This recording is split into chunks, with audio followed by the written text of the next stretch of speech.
오늘 꿈을 꾸며 삽시다.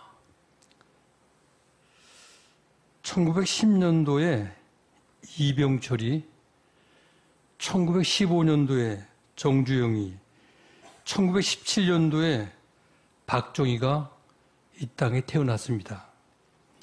정말 100년에 한 명 나올까 말까 하는 영웅 세 사람이 7년 사이에 이 땅에 태어났습니다.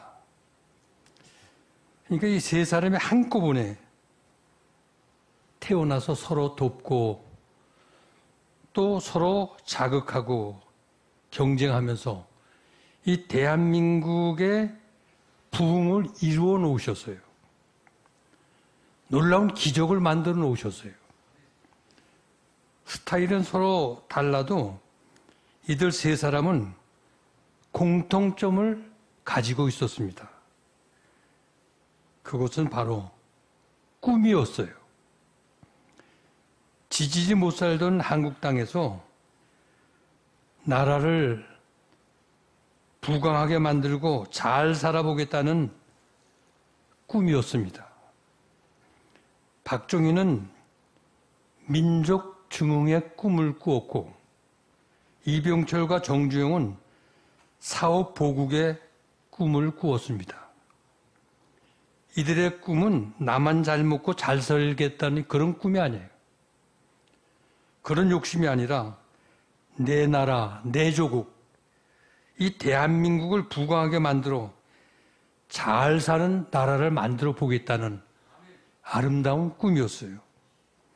지금 이병철의 반도체가 세계 최고를 달리고 있고 우리나라의 수출을 견인하고 있어요. 정주영의 자동차와 바다의 배가 세계를 누비는 것도 그들의 꿈이 만들어낸 결과인 것입니다. 이들이 꿈을 꿀 당시만 하더라도 우리나라는 세계에서 가장 못 사는 최빈국이었어요. 그러나 우리도 잘 살아보세. 새마을 노래를 부르면서 새벽별을 보면서 부지런하게 일터로 나갔습니다. 독일의 깊은 지하 광산에서 석탄을 캐냈고, 독일의 병원에서 사람의 시신을 닦으면서 우리도 언젠가는 부강한 나라가 될 수 있다는 꿈을 꾸었어요. 독일을 방문한 박정희 대통령과 파독 간호사와 광부들이 함께 애국가를 부르며 눈물을 흘리면서 함께 붙들고 오열을 했습니다. 이러한 간절한 꿈이 오늘의 대한민국을 만들고 한강의 기적을 이루어 세계 10대 경제 대국을 이루게 되었습니다. 근데 지금은 꿈이 사라지고 있어요. 야심차게 꿈을 꾸는 사람들도 찾아보기가 힘이 듭니다. 젊은이들 가슴에도 어떤 목표나 포부가 없고 먹방이나 예능에 열광하고 공무원이 되어서 그냥 작고 안전하게 살려는 이런 것이 요즘 젊은이들의 트렌드고 또 젊은이의 모습입니다. 젊은이들 가슴 속에 꿈이 사라지고 있어요. 꿈이. 젊은이들이 꿈을 꾸고 헝그리 정신을 가지고 도전하는 정말 이런 패기, 이게 요즘 젊은이들 모습에서는 볼 수가 없어요. 그래서 어떤 목표나 희망도 없고 모든 걸 포기하고 사는 게 오늘 젊은이들이에요. 그리고 세상이 흘러가는 대로 그냥 흘러가는 거예요. 그래서 젊은이들 삶이 보면 연애도 없고 연애도 포기하고 결혼도 포기하고 직장도 포기하고 삶도 포기하고, 그래서 자살률이 OECD 국가 중에 세계 1위를 차지하고 있는 이게 지금 계속 몇 년 동안 계속 흘러가고 있는 이 시대의 흐름은 미래에 대한 꿈이 없기 때문에. 근데 하나님께서 쓰시는 사람은 이렇게 꿈이 없고 포기한 사람이 아니에요. 꿈을 가지고 꿈을 꾸는 사람을 하나님은 쓰셔요.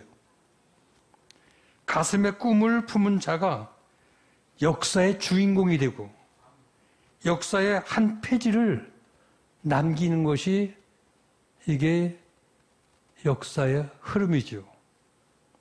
오늘 성경에 기록한 요셉이라는 인물은 이스라엘 민족의 역사에 없어서는 안 될 하나님이 세우신 탁월한 지도자요, 리더자입니다.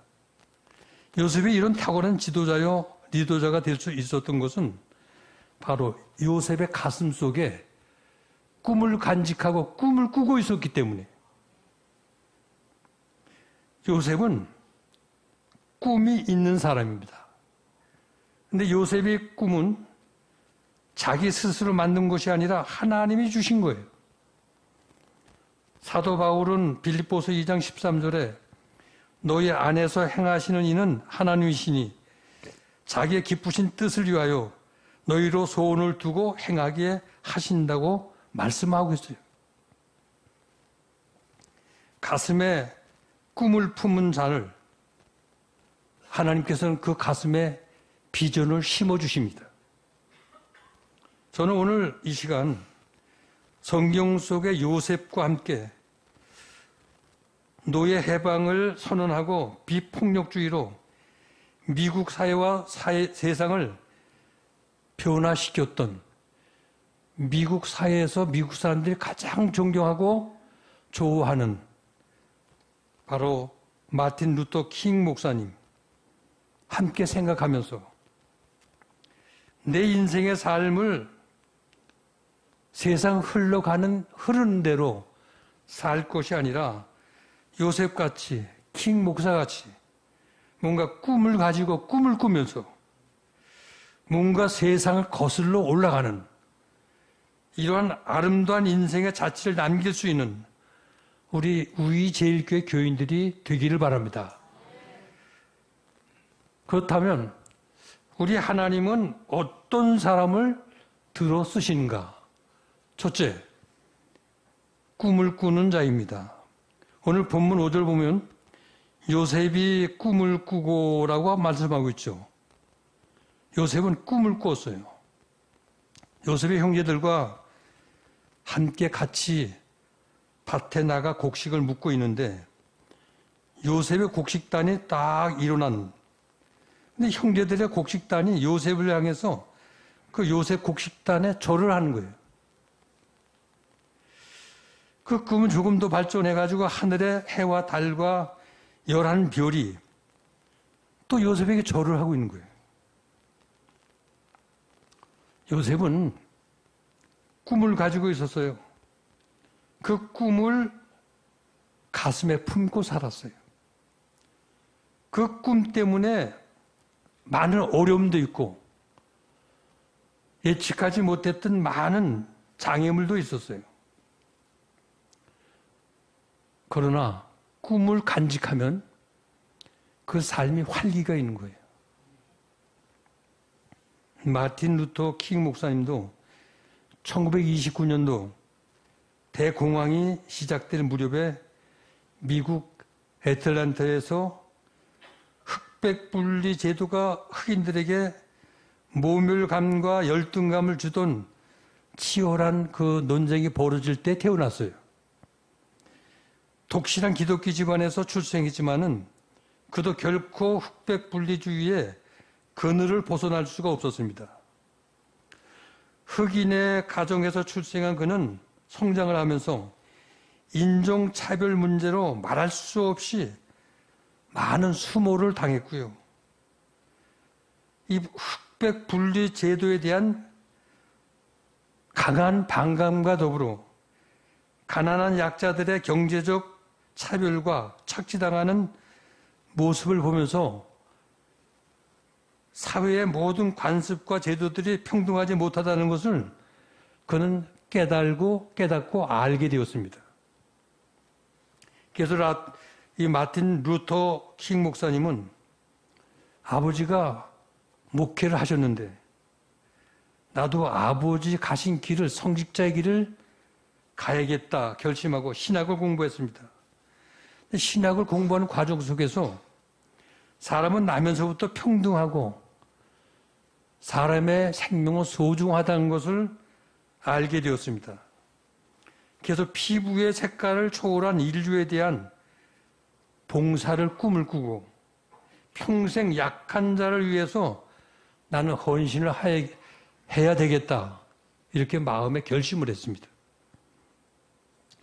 그래서 마틴 루터 킹 목사님은 목사가 되기로 결심하고 목사 안수를 받았고 미국 흑인 인권운동의 영도자가 될 뿐만 아니라 흑인과 백인을 위시한 모든 사람의 인권과 복지를 생각하고 인종을 초월해서 모든 사람들이 함께 협력하고 정말 서로 존중하면서 평등한 사랑의 공동체를 이 땅에 만들 때 이 나라가 가장 강하고 튼튼한 살기 좋은 나라가 될 것을 그 마음에 확신을 갖게 되었어요.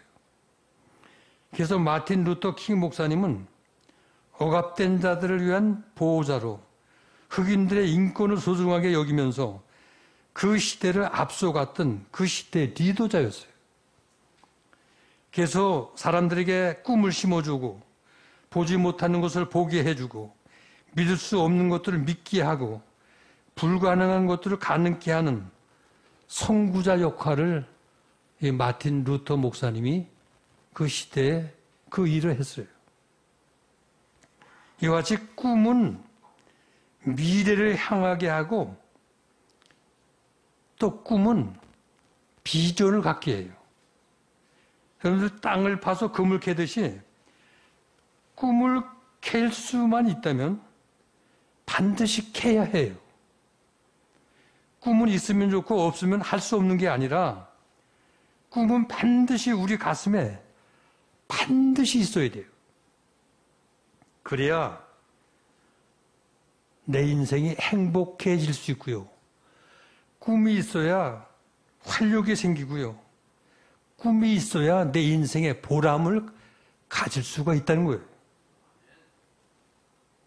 그렇다면 오늘 여러분들은 이 시대에 하나님께서 세우신 정말 교회 또 이 시대의 영적 지도자로 어떤 꿈을 꾸고 계신가요? 무엇을 가슴에 품고 그리고 간직하고 살고 있나요?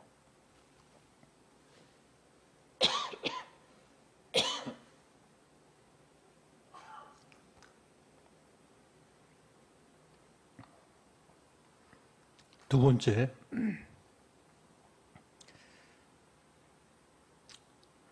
꿈을 말하는 자가 꿈을 이룰 수가 있어요. 꿈을 말해야 돼요. 요셉은 꿈만 꾼 자가 아니에요. 꿈을 말하는 자였어요. 그래서 본문 5절과 10절 보면 요셉은 하나님께 보이신 자신의 꿈을 그 부친과 형제들에게 꿈을 말했어요. 어떻게 보면 요셉이 꾼 꿈이 이게 허황돼 보였어요. 말도 안 되는, 불가능한 이런 꿈같이 생각이 되었는데 근데 꿈을 꾸는 자는 담대할 수가 있어요. 요셉이 꿈을 말할 때 두 가지 반응이 일어났어요. 11절 보면 형들은 시기를 하되 그 아비는 그 말을 마음에 두었더라. 마음에 두었다 그랬어요. 아버지 야곱은 그 요셉의 꿈 얘기에 마음에 두었다. 오늘 여러분들은 자녀들이 꿈을 말할 때 야곱같이 마음에 두고 기도해주고 격려해주고 그 꿈을 위해서 정말 협력할 수 있는 부모님들이 돼야지 꿈을 짓밟으면 안 돼요. 이런 꿈을 가진 사람들은 꿈을 말하게 돼 있어요. 그래서 꿈을 들어보면 정말 그 가슴에 꿈이 있는지 꿈이 없는지 그걸 알 수가 있어요. 마틴 루터 목사님도 하나님께서 그에게 주신 꿈을 많은 사람들에게 말을 했어요. 그래 그 꿈을 이룰 수 있기 때문에 자유를 누리지 못하고 차별의 족쇄를 찬 채 절름거리면서 가난의 철장 속에서 갇혀서 구석진 곳에 고통당하는 그 당시 2천만 명의 미국 흑인들의 그 참 가슴 아픈 그들의 아픈 삶. 이들이 백인들과 하나가 되어서 자신의 소박한 꿈을 모두에게 말을 했어요. 드디어 1955년 12월 몽고메리 흑백 차별로 인해서 발생한 로사 파크 부인의 구속으로 몽고메리 버스 승차 거부 운동, 이 운동이 시작이 되었어요. 마틴 루터 킹 목사님은 비폭력 저항 운동으로 흑백 차별 철폐가 되기까지 자신의 꿈이 이루어질 때까지 계속 연설하고 사람을 설득하고 자신의 꿈을 말로 역설하고 그러면서 많은 사람들에게 말을 했어요. 나에겐 꿈이 있습니다. 조지아주의 붉은 언덕에서 흑인 노예의 후손들과 백인 주인의 후손들이 형제처럼 손을 맞잡고 나란히 앉게 될 그 날이 우리 앞에 올 것입니다 하는 꿈. 나에겐 꿈이 있습니다. 내 아이들이 피부색을 기준으로 사람을 평가하지 않고 인격을 기준으로 사람을 평가하는 나라에서 살기 좋은 나라에서 살게 될 꿈을 나는 가지고 있습니다. 지금 나에겐 꿈이 있습니다. 지금은 지독한 인종차별을 엘라베마 주에서 받고 있지만은 앞으로 흑인 어린이들과 백인 어린이들이 형제 자매처럼 함께 손을 맞잡고 함께 같이 놀 날이 올 것입니다. 지금 나에겐 꿈이 있습니다. 골짜기가 메워지고 산마다 낮아지고 고르지 않는 곳이 평탄케 되며 험한 곳이 평지가 되어 주님의 영광이 나타날 날을 함께 보게 될 꿈을 내겐 가지고 있습니다. 하고 늘 말을 했어요. 유명한 도널드 필립스라는 사람이 쓴 마틴 루터의 킹 목사의 리더십이라는 책에서 킹 목사의 지도자가 될 수 있는 그 리더십의 5가지 요건을 그는 이렇게 얘기를 해요. 첫째는 킹은 말하기 전에 상대방의 말을 충분히 듣는 경청할 줄 아는 지도자였다. 먼저 듣고 나중에 말하는 습관이 추종자들에게 신뢰감을 주게 되었다는 겁니다. 둘째는 스스로 반성할 줄 아는 지도자였다는 거예요. 킹은 지속된 버스 탑승 거부 운동을 직접 자신이 정리하면서 자신에 대한 철저한 점검과 자기 반성의 과정을 겪으면서 자신의 리더십을 고양시킬 수 있었다는 겁니다. 셋째는 킹은 설득할 줄 아는 지도자였다는 거예요. 연설과 저술 활동을 통해서 흑인 대중과 백인들을 설득해 나갔다는 거죠. 특히 킹은 비폭력주의가 왜 필요한지 그 이유를 설명하는데 노력을 아끼지 않았다는 겁니다. 킹의 비폭력주의에 흑인 대중에게 분노 대신에 그들의 내면에 잠들어 있었던 어떤 자존심과 용기를 불러일으키게 되었고 백인들에게는 잊어버린 양심을 되찾게 하는 계기를 마련해 주게 되었다는 거예요. 넷째, 킹은 끊임없이 배우고 학습하는 지도자였다는 겁니다. 그런 어린 아이같이 순수함과 호기심을 가지고 있어서 계속 배우고 또 공부하고 또 노력하고, 그러니까 계속 공부하고 배우지 않은 사람은 결코 위대한 지도자가 될 수 없는데 계속 노력하고 배웠다는 거예요. 다섯째는 킹의 화술로 그는 머리가 아닌 가슴으로 말하는 사람이었다는 거예요. 그러니까 21세기에도 킹의 리더십은 여전히 유효하고, 오늘 리더자가 되려면 이 킹의 리더십을 배워야 된다. 오늘 이 시대는 지도자들이 많은 것 같아요. 근데 참된 지도자 찾기가 힘이 들어요. 지도자가 없기 때문에. 그래서 요즘 국회 안에서 매일 싸움만 일어나고 국회가 싸움판이 돼가고 있어요. 바로 이러한 시대에 내 모습은 어떤 모습인지요?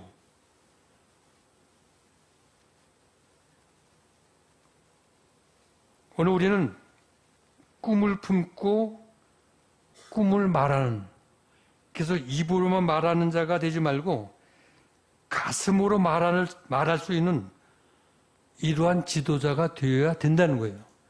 이 가슴으로 말할 때 상대에게 감동을 줄 수가 있다는 거예요. 그러니까 가슴으로 말한다는 것은 곧 기도가 뒷받침이 된다는 겁니다. 기도에는 반드시 응답이 따르게 돼 있어요. 우리의 비전과 꿈은 반드시 기도를 통해서 응답이 있고, 또 응답의 열매를 통해서 꿈과 비전의 어떤 결과를 이룰 수 있는 이런 성도들이 다 될 수 있기를 바랍니다. 그러므로 우리의 비전과 꿈을 말로 표현하고 선언한다는 건 참 중요한 거예요. 오늘 여러분들은 한 말에 정말 비전과 꿈이 그 안에 담겨져 있는지 한번 내 자신의 말을 검토해 볼 필요가 있어요. 셋째, 꿈을 이루기까지 인내하고 기다려야 됩니다. 오늘 본문 37장을 쭉 끝까지 보면 요셉이 가진 그 꿈이 이루어지기까지는 그 실상이 참 측은하고요. 참 힘들고 어려웠겠다, 요셉이. 그 요셉의 가는 길이 평탄치 않았다는 거죠. 말로 다 표현할 수 없는 수많은 아픔과 고통과 견디기 힘든 어려움이 요셉 앞에 있었다는 거예요. 그러면서 그 꿈이 이루어지기까지 그 수모를 다 인내하고 견디면서 하나님만 바라보고 하나님만 의지하면서 인내하는 요셉의 모습을 볼 수가 있어요. 이처럼 꿈은 반드시 희생의 대가를 요구하고 있다는 거예요. 산이 높으면 높을수록의 골짜기도 또 깊어요. 꿈이 높으면 높을수록, 또 꿈이 크면 클수록 그 사람의 깊은 골짜기를 반드시 통과하게 되어 있어요. 그래서 꿈이 클 때 아픔도 크게 되고요. 눈물도 또 고통도 견디기 힘든 많은 어려움이 있게 된다는 거예요. 그래서 요셉은 그 꿈이 이루어지기까지 많은 시련과 고난의 과정을 다 겪고 지났어요. 고난의 과정을 통과하지 않고는 하나님 앞에 합당하게 쓰일 수 없기 때문에, 또 그 고난의 과정을 통과하지 않고서는 하나님의 리더자가 될 수 없기 때문에 하나님이 쓰시질 않는다는 거예요. 요셉이 통과한 고난 학교는 너무나 힘들고 견디기 어려운 고난 학교예요. 낯설은 애굽 땅에 팔려 보디발의 집에서 종살이를 하지 않았습니까? 성실하게 일을 해서 인정을 받는 것 같았는데 억울하게 누명을 뒤집어 쓰고 감옥에 갇히지 않았어요? 몇 년 동안 감옥 안에서 그 고생을 하면서 감옥 안에 들어온 애굽의 장관들과 정치인들을 통해서 애굽의 정치를 감옥에서 배웠어요. 이처럼 낯설은 타향의 고난 학교는 보통 힘든 일이 아닌 것이에요. 그러나 참고 인내하였더니 때가 되니까 바로 왕의 꿈풀이를 통해서 애굽의 총리가 되지 않았어요?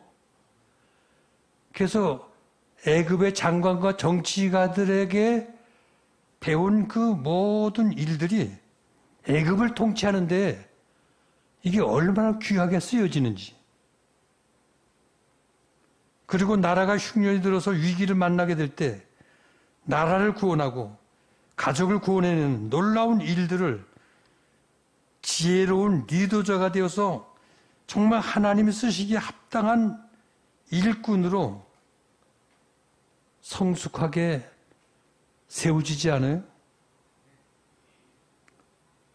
그래서 꿈을 이루려는 사람들에게는 초질관, 이 흔들림이 없이 꿋꿋해야 돼요.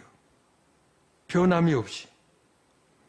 꿈을 성취하는 사람은 결코 뒤로 물러서거나 뒤로 돌아서서 갈팡질팡해서는 안 된다는 거죠. 왜냐하면 예수님께서도 쟁기를 잡고 뒤를 돌아보는 자는 하나님 나라에 합당치 않다고 그렇게 말씀하셨어요. 마틴 루터 킹 목사님, 그도 꿈을 이루기까지 얼마나 많은 어려움이 있었는지, 수없이 옥에도 갇히고요, 때로는 죽음의 위협을 느끼기도 하고요, 기득권 세력에 의해서 살해 위협도 당하고, 그의 비전에 대한 기대와 그 수고는 그런 어려운 가운데도 그칠 줄 모르고 변할 줄 모르고 계속 앞을 향해서 그 꿈을 펼쳤어요. 결국 마틴 루터 킹 목사님은 그 꿈이 성취되는 것을 다 보지 못하고 결국 1968년 4월 4일 멤피스에서 제임스 얼레이라는 사람에 의해서 피살돼서 이 땅의 삶이 끝이 났죠. 그러나 그 꿈은 아직도 완성되지 못한 채 계속 미국 사회에서 인종 갈등과 어려움이 있지만은 계속 그 꿈은 이루어 가고 있어요. 이 한 시대에 탁월한 지도자요, 그리고 리더자요, 요셉과 우리 마틴 루터 킹 목사님, 그들은 하나님께서 주신 그 꿈을 가지고 그 꿈을 말하고 그 꿈을 이루기까지 그들의 신념과 소신, 그리고 변치 않는 그 꿈을 계속 버리지 않고 하나님을 바라보면서 그 꿈을 펼쳤다는 거죠. 사랑하는 우리일교 성도 여러분, 꿈은 무한한 힘과 무한한 가능성을 가지고 있어요. 꿈이 있다는 것은 희망이 있다는 거예요. 꿈은 곧 삶의 활력을 주고요. 하나님의 꿈은 절대 좌절하지 않아요.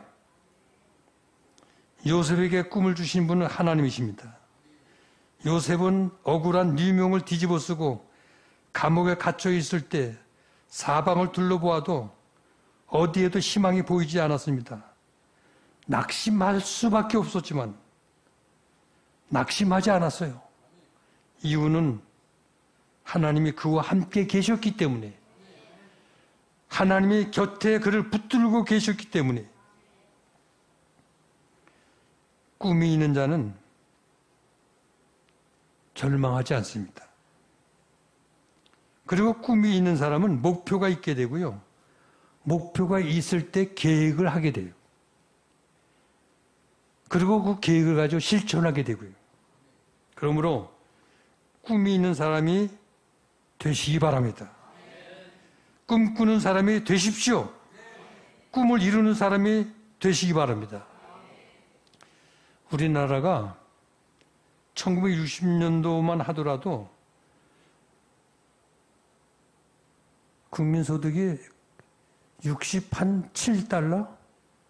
그러니까 얼마나 못 살았어요.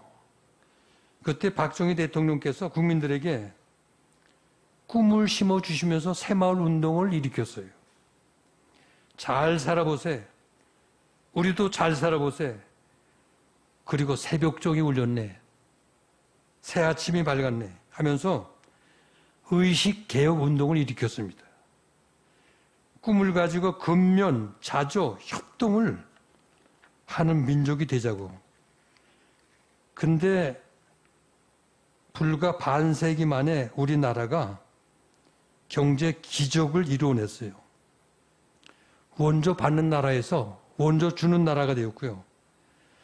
너무 가난해서 보릿고개를 넘기 힘들었는데 잘 먹지 못해서 배를 움켜쥐고 굶는 사람들이 많았는데 지금은 너무 잘 먹고 너무 많이 먹어서 살이 쪄서 계속 헬스장에 가서 땀을 뻘뻘 흘리면서 살을 빼는 이런 부자 나라가 됐어요. 한 10년 전에 박근혜 대통령이 아프리카를 다녀오시면서 모사는 아프리카 나라에 그냥 원조를 그냥 주는 게 아니라 새마을 운동 정신을 통해서 물고기를 그냥 주는 게 아니라 물고기 잡는 기술을 전수해서 과거의 원조 방식과 달리 뭔가 빈곤 문제를 근본적으로 해결할 수 있는 이런 원조 방식으로 이렇게 아프리카를 지원할 걸 제안했습니다. 참 좋은 방법이죠. 지금 개발도상국에 못 사는 나라에서는 잘 사는 우리나라가 너무 부러운 거예요. 대한민국에. 그래서 대한민국을 롤 모델로 삼고 우리나라 하는 일들을 그대로 따라하는 나라들이 지금 많아요. 탄자니아, 라오스, 캄보디아, 베트남 같은 나라, 우리나라의 새마을 운동을 벤치마킹해서 지금 큰 성과를 올리고 있다는 겁니다. 경기도 성남시 한국국제협력단 연수센터에 가면 한 해 4천여 명씩 개발도상국 공무원과 전문가들이 우리의 새마을 운동 교육을 받고 고국으로 계속 해마다 4천 명씩 교육받고 자기 나라로 간다는 거예요. 우리는 이렇게 꿈을 심어주고 선진국으로 가는 길잡이가 되어주고 이게 얼마나 자랑스러운 일입니까? 오늘 사랑하는 위엘교 성도 여러분, 요셉같이 꿈을 가지고 꿈을 꾸며 사시길 바랍니다. 왜냐하면 하나님은 꿈을 가진 자를 쓰시기 때문에, 그리고 요셉같이 인내하고 기다릴 줄 아는 인내심도 갖기를 바랍니다. 때가 되면 하나님이 이루어 주시기 때문에 인내해야 됩니다. 그래서 모든 꿈을 이루시고 그 꿈을 통해 하나님께 영광 돌리고 그 꿈을 통해 우리 우리제일교회가 정말 확창해 나가고 번창하고 반석에 든든히 서서 하나님께 큰 영광 돌리는 우리제일교회 모든 교인들이 다 될 수 있기를 주님의 이름으로 축원드립니다.